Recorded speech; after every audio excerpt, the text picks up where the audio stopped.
Livro Ajunta-te a esta carruagem, de T.L. Osborne. Capítulo 7. A mensagem autêntica. Um dos exemplos mais extraordinários do crescimento religioso no século XX foi o dos Testemunhas de Jeová. Seus membros têm pregado e ensinado suas doutrinas de casa em casa no mundo inteiro. Hoje em dia, ela tem a reputação de ser a organização religiosa de mais rápido crescimento no Ocidente. Apesar disso, duvido que haja alguém que se lembre de ter sido convidado a frequentar um dos seus salões no primeiro contato. O plano deles é entrar nos lares e levar a efeito visitas periódicas, até conquistarem seus convertidos. Após a consolidação das suas conversões, esses novos discípulos são levados para o templo com o propósito de serem treinados e enviados para ganharem outros, assim como eles foram ganhos. O que os inspira a sair e realizar com tanto sucesso aquilo que, segundo parece, os crentes ortodoxos não consideram viável? E o que impede os crentes ortodoxos de seguir esse exemplo, já que o método deles tem sua eficácia e seu funcionamento tão comprovados? Não funcionará também com igual perfeição para a igreja dos nossos dias?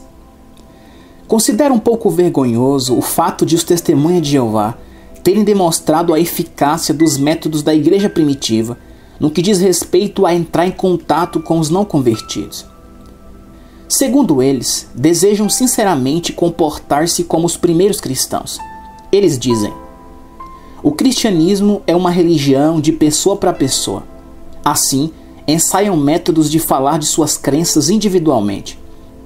Há algo que impede os cristãos de fazer o mesmo, a não ser o medo, a indiferença, o demasiado envolvimento nos negócios seculares, ou a falsa confiança na realização da tarefa por profissionais sobrecarregados que têm sido pagos para isso?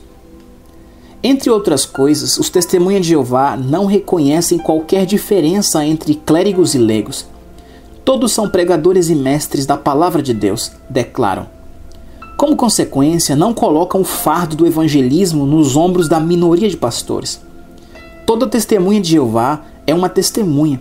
E eu digo que todo seguidor de Jesus deve ser uma testemunha dele.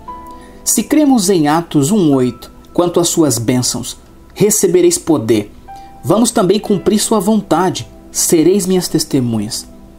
Enquanto os Testemunhas de Jeová estão gastando a maior parte do seu tempo ministrando nas casas, os crentes gastam seus momentos livres desfrutando das bênçãos de Deus no santuário. Se os Testemunhas de Jeová tivessem permanecido em seus salões, provavelmente ninguém receberia mais notícia deles. Se a igreja primitiva tivesse permanecido no cenáculo, desfrutando as bênçãos das suas novas experiências, é provável que poucos tivessem ouvido sobre o Evangelho. Os primeiros cristãos foram aonde os pecadores estavam, e toda a Ásia foi evangelizada em 2 anos. Os Testemunhas de Jeová saem e, quando se reúnem para uma convenção, lotam o maior auditório ou estádio disponível, passam muitas horas estudando e demonstrando as técnicas de ganhar almas. Já está na hora de examinarmos mais de perto os métodos deles, a fim de entrarmos em ação, fora do santuário. É uma vergonha que, enquanto possuímos aquilo que sabemos ser a verdade, os Testemunhas de Jeová, empregando métodos que desconsideramos ou nunca experimentamos, estão alegando: por nosso intermédio as boas novas têm sido pregadas a todo o mundo. Pregam a toda criatura sob o que creem individualmente. Que o amor de Cristo nos constranja a pregar o que sabemos aos pecadores nos próprios lares. Estatísticas revelam que 900 mil residências estão sendo visitadas semanalmente pelos Testemunhas de Jeová. E muitas delas são dirigidos estudos bíblicos semanais. Quem da minha geração não se lembra desde a infância das visitas dos Testemunhas de Jeová com seus antigos áudios transmitindo as mensagens da torre de vigia? Hoje em dia, havendo vídeos e áudios de fácil acesso a nós, além de estoques quase ilimitados de literatura gratuita, os cristãos devem voltar a ter aquele zelo e aquela paixão para levar o verdadeiro evangelho para fora do santuário, onde os pecadores estão. Afinal de contas, somos nós que possuímos a mensagem autêntica, a vida nova em Cristo Jesus. Capítulo 8. Nascimento e morte do Evangelho. Vamos rever a história da igreja para seguir em linhas rápidas o nascimento do evangelismo, seu posterior desaparecimento e finalmente uma volta à igreja. A Bíblia diz: Cristo Jesus veio ao mundo para salvar os pecadores. 1 Timóteo 1,15, parte B. O evangelismo é isso. Cristo é nosso exemplo perfeito. Os primeiros cristãos seguiam seus passos, sabiam que a missão era ganhar pecadores, lembravam-se daquilo que ele disse: Mas recebereis a virtude do Espírito Santo, que há de vir sobre vós, e ser-me-eis testemunhas, tanto em Jerusalém como em toda a Judéia e Samaria, e até os confins da terra. Atos 1,8. O Espírito Santo foi-lhes dado a fim de revesti-los de poder para testemunharem, saírem e falarem com as pessoas de casa em casa, de indivíduo para indivíduo, com o objetivo de conduzi-los à fé em Jesus Cristo e torná-los seus seguidores. O método deles era simples e prático, e todos os dias no templo e nas casas não cessavam de ensinar e de anunciar a Jesus Cristo. Atos 5,42.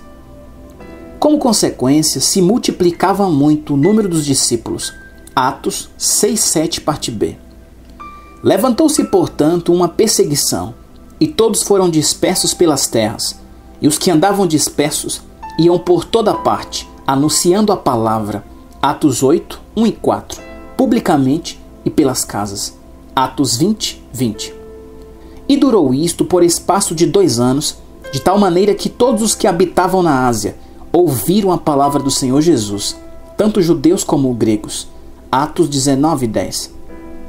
Não há dúvida, aqueles cristãos seguiam o exemplo de Jesus, eram pescadores de homens, compreendiam que foram salvos com o propósito de testemunhar. Qual foi o resultado na igreja primitiva? Evangelizaram rapidamente o seu mundo, a totalidade da Ásia Menor, muitas cidades grandes tais como Jerusalém, Damasco, Éfeso e um número incontável de povoados e aldeias. Até mesmo as áreas segregadas foram evangelizadas, como Samaria, as tribos nômades nos desertos e os povos pagãos nas ilhas próximas da região. Tudo isso levou apenas 24 meses. Pense comigo, sem eletricidade, alto-falantes, rádio, TV, aviões, automóveis, não havia sequer bicicleta. No entanto, eles realizaram a obra em apenas 2 anos.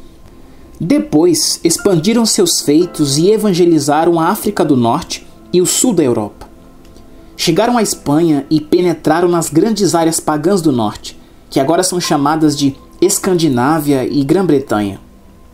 Aqueles cristãos do século I eram testemunhas. Ganhavam as pessoas publicamente e de casa em casa, todos os dias. Quão grande poderiam ter sido o resultado se esse zelo e essa paixão originais pelas almas tivessem continuado na igreja. Porém, não foi o que aconteceu. Pelo contrário, no século II, a cristandade ficou emaranhada nas controvérsias teológicas.